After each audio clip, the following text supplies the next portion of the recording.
Greetings, YouTube. I'm glad that I live in the Western world, specifically in America. I'm glad I was born American. I'm glad I live here. This country isn't perfect, and it often fails to live up to the ideals that it professes to have, but I'm still glad that I'm here, and I think that I'm trying to do my small part to change it for the better. And one of the ideals that I like so much is the concept that you cannot be tried for the same crime twice. It's called double jeopardy. If you're found guilty or not guilty for a crime, you can't be charged for that crime again.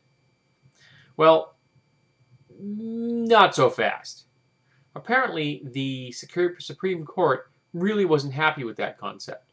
They've decided that if you are a sexual offender and you have finished serving your sentence, that the federal government has the right to indefinitely hold you if you were considered a threat, sexual threat, to the community at large.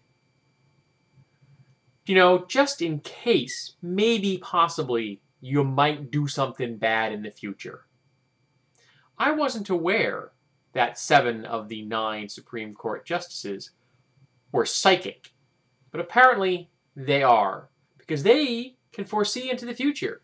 They can tell that a criminal, or an ex-criminal, because if they've served their sentence, they're no longer in part of the penal system, that an ex-con is going to commit a crime in the future. Now, I realize recidivism is an issue in America and every prison system, but it isn't a guarantee. You can't make a promise whether a person is or isn't going to commit a crime in the future. Not to mention, this particular policy is going to completely and utterly undermine any kind of therapy program for any sexual offender in the U.S. prison system.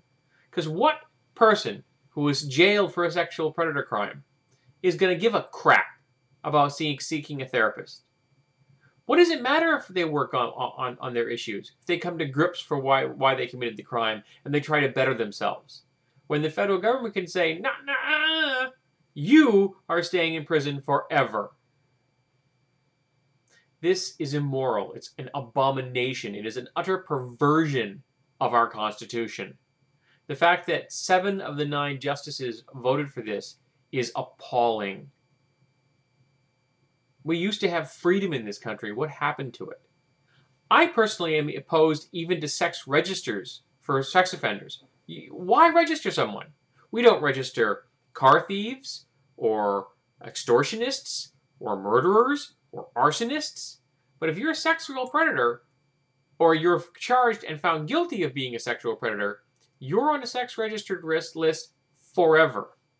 Now, it's one thing you should remember, that 90% of all criminal cases in the United States are concluded without a jury trial.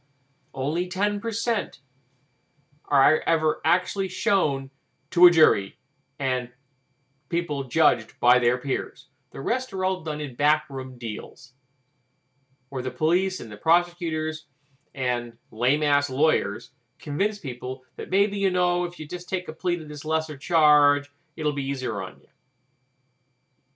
So you don't necessarily have to be guilty of anything. If you can get talked into something, or browbeat, or physically beat into agreeing to do something, you can go to jail and be hunted and haunted forever. One of my favorite examples is the quote-unquote satanic daycare scare that happened back in the 80s, where one of the people was arrested, charged, found guilty, and sent to jail when he actually did nothing.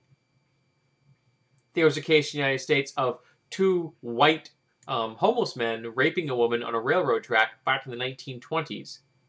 9 black men were charged with the crime, found guilty, and between the 9 of them served 110 years in prison. The 2 people who actually committed the crime were white. So in our nation, while everyone's supposed to be seen equally under the law, it isn't always so. And in America, if you're white, male, and Christian, you're going to get a much different deal in the justice system than if you aren't white, if you aren't male, or you aren't Christian. So this law, this ruling by the Supreme Court disgusts me. It's nauseating. And we as Americans should be ashamed. So if you have anyone you know who might listen to you in the political structure of America, tell them, I'm not happy about this. These people have perverted the Constitution. They need to fix it. Because the rule of law used to mean something here. But apparently, it only means something when the Supreme Court decides that, some of the Americans don't get rights.